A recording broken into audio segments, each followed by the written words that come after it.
Everyone, once again, this is Kroll Centru. I guess let's go ahead and head back. I'm gonna grab the next mission here. Well, not really grab it, because we already have it in our logbook here. But remember this guy? We had two missions from him. You know what? We'll grab this. Let's see what that brings us up to. I'm actually curious. 32 out of 100 needed within 4 levels. Or else there will be nothing. Actually, I think less than 4. Let's see. Hey there, did Beck send you? You in or out? Alright, so, silent but deadly. Okay, that's a brief one. Come on, I'll get you inside. Alright, well, at least he's not pretending to make it sound like, we're gonna just walk on inside. No, it'll notice the fact that we're a freaking superhero in a costume. That'd be very interesting. Especially a group that's, constantly plagued by superheroes. I'm pretty sure they'd be on alert for someone in a giant outfit with a massive glowing rings and all that.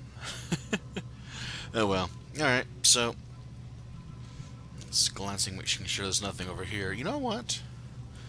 We haven't stealthed missions lately. Let's stealth some missions. Let's see, we go ahead. Now, the bots aren't the brightest. Oh, here we go. Okay, so we'll go ahead and I guess gotta take this guy out at least. Now I also wanted to go over something real quick while I'm thinking about it.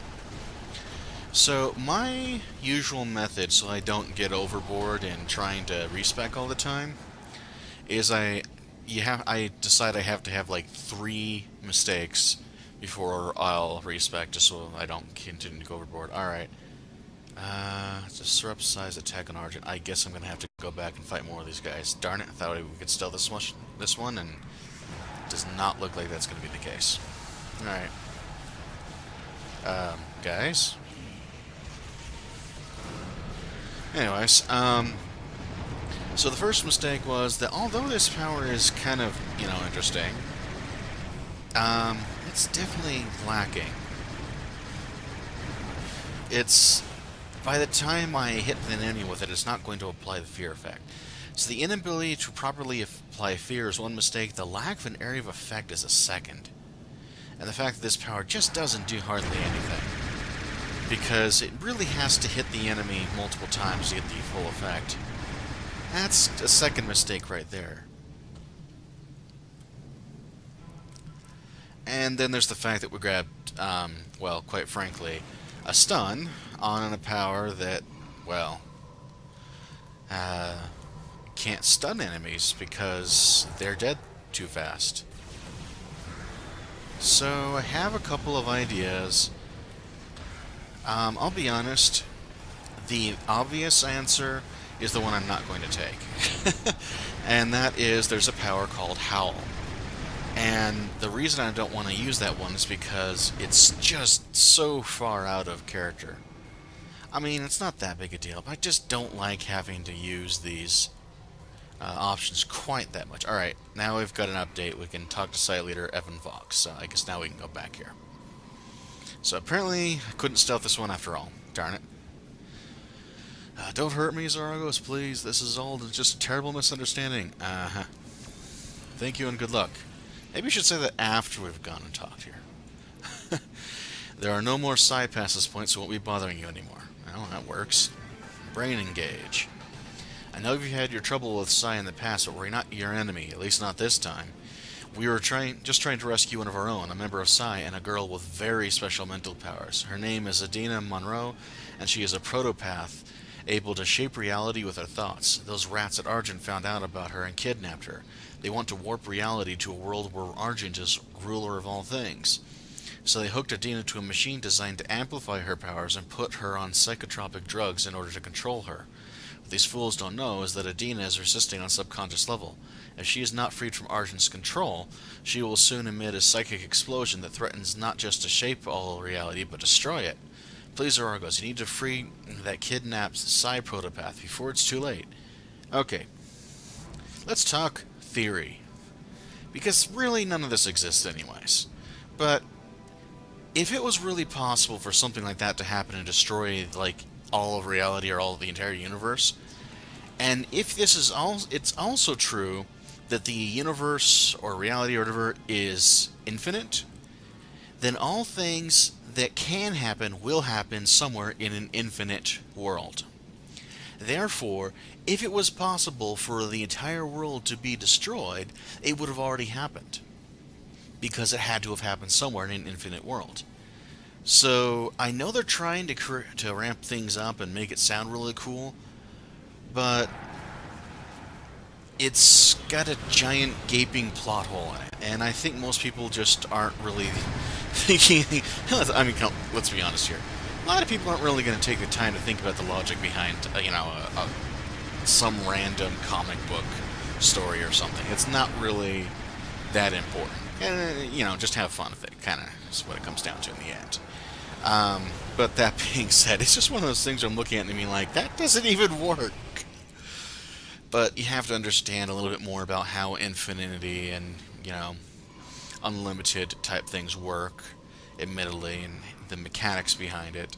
And what I kind of take it for granted, I guess, because it's not actually that complex. It's just, it seems so complex, I think most people just won't even think about it. But, people say you can't comprehend infinity. Well, that's only partially true. You cannot have, like, an infinite number of objects in your mind at the same time or something like that. That is true. But you can comprehend the mechanics. And that's different. So. Anyways, probably one of those random things no one would have ever thought about or care about. But,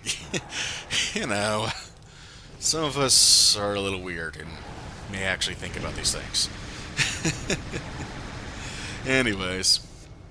All chaos aside, see, now I'm afraid to zip on through because they'll probably nail me with something again, and now watch, this will be the one time I could have stealthed it or something. Doesn't matter, I suppose. Anyways, so you have to fight Sai in the first part and Argent in the second part, and then there's actually a little bit more after that. So you can see at least some of it. I should probably go through and start selling stuff at some point. I don't think I've done that in a while. Anyways, go ahead and continue on through. But yeah, if I can keep my single target damage, going back to the powers, with life drain, that will allow me also to double it as an area of effect heal, which is something I could really use right now. And it takes freaking forever to be able to get my energy up, but anyways.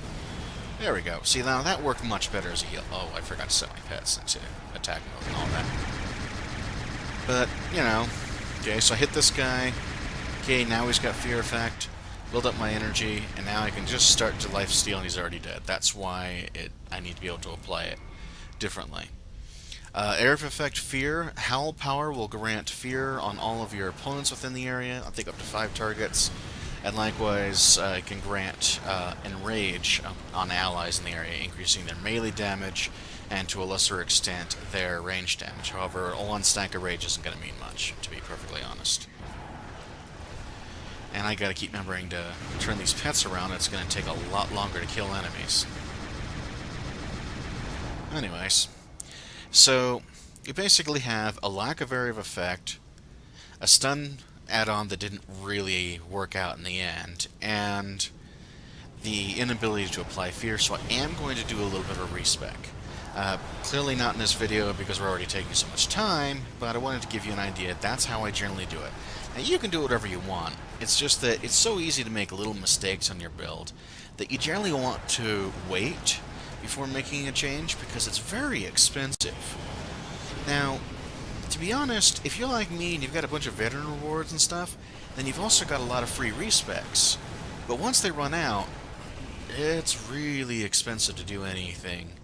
And, you can probably do a couple of times, and then you're pretty much going to have to spend some time just really churning out the money before you can do anything else again. And so that's where I'm thinking that, nah, maybe not the best idea. And I know this because I actually had a character that got a little messed up because I kept respecking him because I could not make it work. And guess what? It was a prep build. Mostly because I kept swapping him back and forth between pet and not pet, because I really just got irritated. Endgame, you're not going to get into any of these, like, dungeons if you get a pet build. You know, I'm going to see if it'll let me stealth, because this is annoying.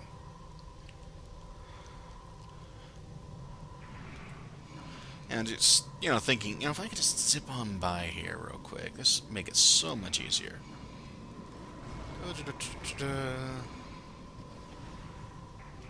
This is not the third part, by the way, that I was talking about. I just didn't realize how big this was. Oh, here we go. Alright, so they've teleported in. Get the pets going, and then... yeah, I think I'm going to lose some of the pets one way or the other, which is kind of to be expected, considering everything. I'll go ahead and resummon the bots first, since they're primary damage output here. Okay, and I was going to heal the Frost Lizard, but he ran away. Let's try again. Enemy's dead, so let's try again. There we go, we're getting a bit better. There's a counter agent trying to steal all my endurance, which is really not good when you have almost no endurance to begin with, but eh. Alright. Concussion Grenade, aka Cellbait. For me, anyways. Okay, so go ahead and get these guys.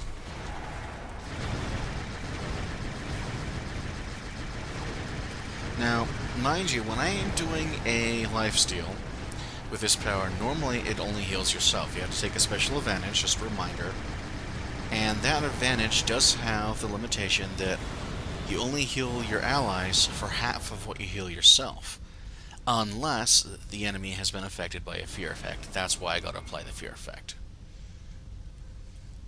Alright, so these are the machines that are supposed to make her super powerful.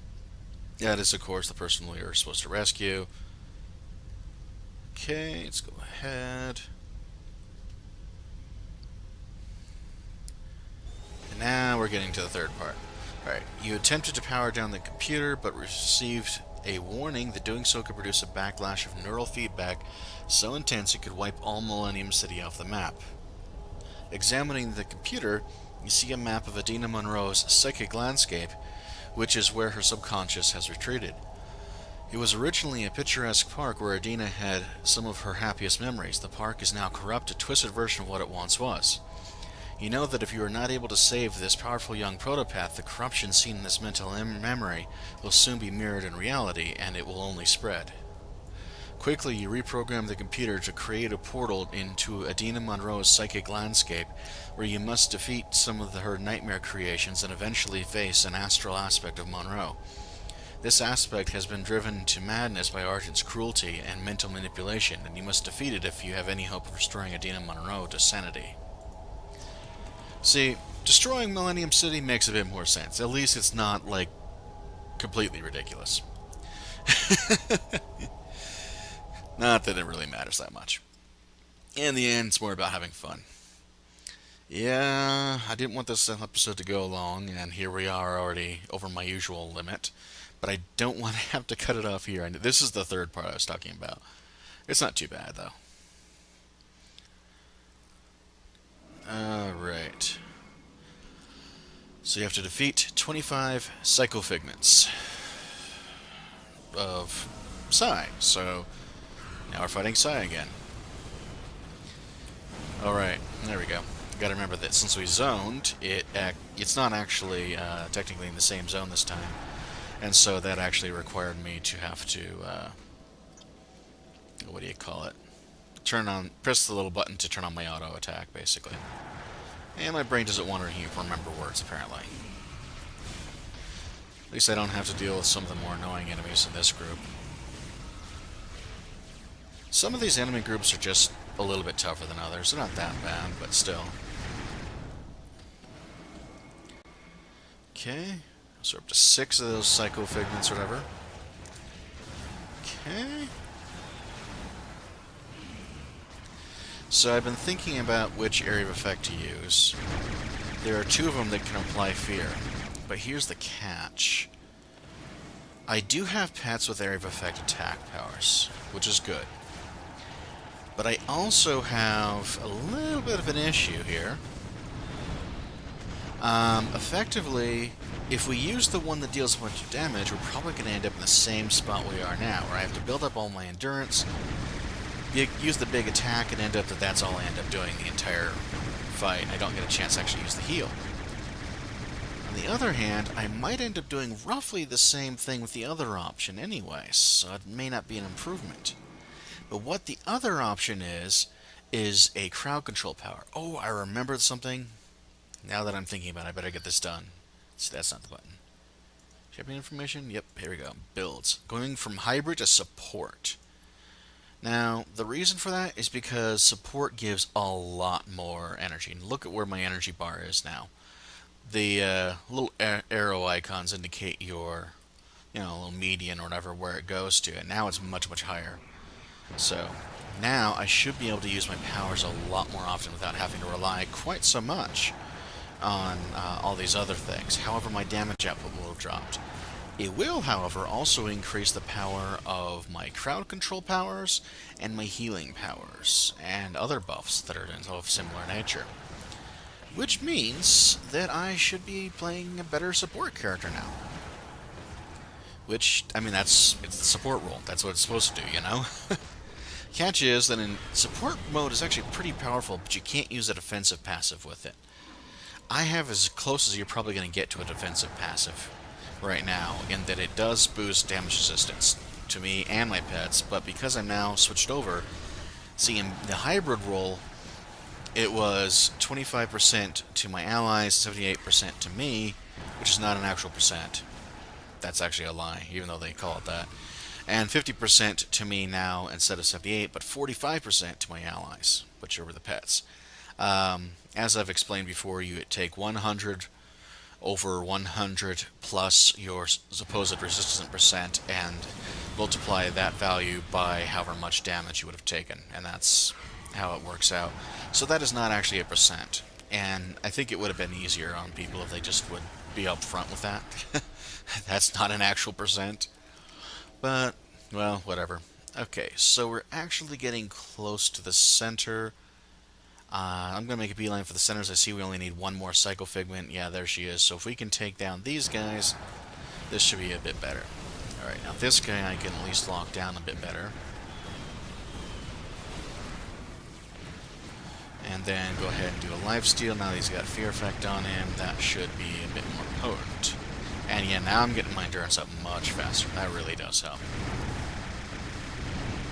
Yeah, that's going to be necessary from now on, I think, because of how many pets I have. And that's kind of the way they tried to balance it out. Alright, so now we've got the Psycho Figments. Now we have to assemble Adina Monroe's Protomatter. It's like, okay. Let's see. Should I come here? This place is blah, blah, blah. They've already removed the text, so I can't see it. I'll read it when we're done. Because they're blocking it. Okay. Make sure she's got the Fear Effect on her, and then Lifesteal. There we go. See, even like an opponent like that dropped that fast. Alright, which is kind of how the game is. Let's see. So first you said, you should not have come here. This is my place of power. I don't care if you work for Argent or Psy, I'll destroy you. And then, I am the hate and fear of Adina Monroe made manifest, and I am your doom. Would have been a bit more interesting if you could actually, read it before it disappears. But oh well. Let's see. You saved me. Thank you. I'm so sorry I hurt you. Okay. See, I'm sorry Argent took control of my mind, and so I retreated deep within my subconscious. Without even knowing it, I lashed out and started transforming reality. I would have destroyed everything, including myself. You saved me, Zaragos, even though Sai is one of your sworn enemies, and you've shown me what it means to be a hero. I'm never going to forget what you did today, Zaragos, and the bravery you've shown. I'm going to restore this park back to the way it's supposed to be, and I'm going to ditch those losers in Sai and start using my powers for good. Okay. And leave the Mindscape. That little thing you can do here. Of course, it's kind of weird how they just place the bed in the middle of nowhere. But mostly just the fact that when she gets up, she's just standing on it. Like, not getting off the bed, just standing on it. It's like, okay, whatever. Alright, so that's already gone on a bit, just because of the fact that honestly it does take a while to be able to get through that. So let's go ahead and call the episode here. Um, get to go turn in some stuff and then finish up that last mission, I think, next time. Though we'll have to see, since we are close by, I also need to swing by, of course, and do our respec. And I'll see you next time.